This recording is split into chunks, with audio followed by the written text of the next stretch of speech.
previous video, I showed you how we winterized our coops. And in this video, I'm going to show you how they stood up to the test of a lot of snow.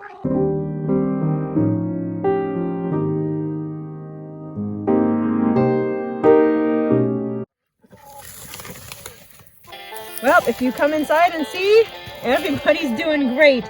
The ambient temperature in here is pretty comfortable, I will say. These heaters did a wonderful job, kept my girls warm.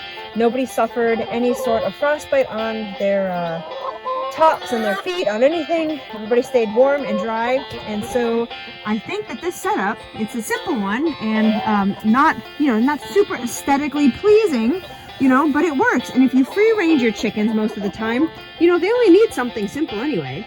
So as long as it stays clean, dry, and out of harm from wind and of course predators, you've got yourself a pretty good setup here, and inexpensive too. So coming over here into the turkey cages, they fared very well in the snowpocalypse too. And so this worked out great. And even though we had 20 to 30 mile an hour winds, we had, like I said, about 20 inches of snow.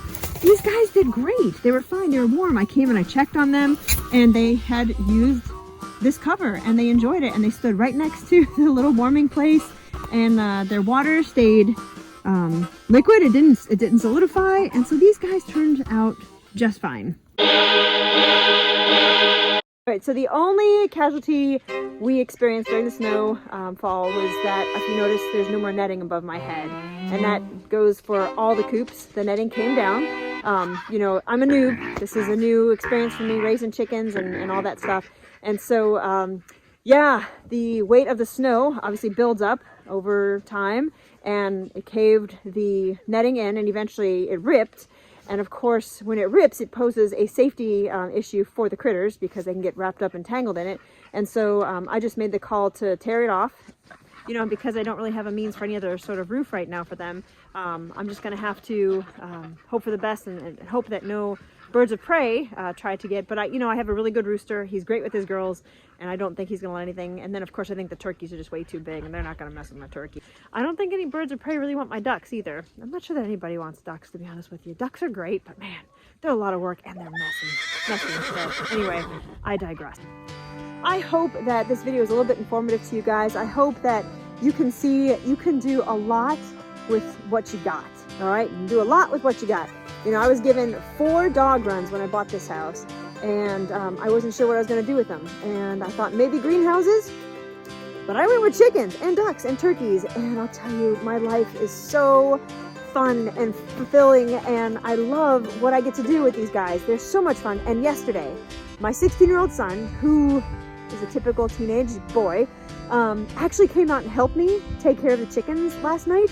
And he grabbed the basket and was so excited to gather duck and chicken eggs. And he said, Mom, this is pretty cool. Yeah, I like this. This is cool. We got living off the land, and we got our own stuff to eat. And yeah, it's very fulfilling. So you can raise chickens, you can raise stuff on a budget. It doesn't have to be expensive. No, it's not going to always be beautiful and pretty. I have seen some coops out there, guys. I know they're gorgeous, but they're like $5,000 or $6,000, or there's just a lot more to it, and I just can't do that right now. So I'm hopeful that these videos will show you can do a lot with a little. Work with what you got. And so this is what I've done, and I've done it on a budget, and everybody's thriving, everybody's happy, nobody's died, and so and I'm getting still lots of eggs, and my babies are still very happy. And so I hope that this video was a little bit helpful to you. We'll see you on the channel next time. Bye!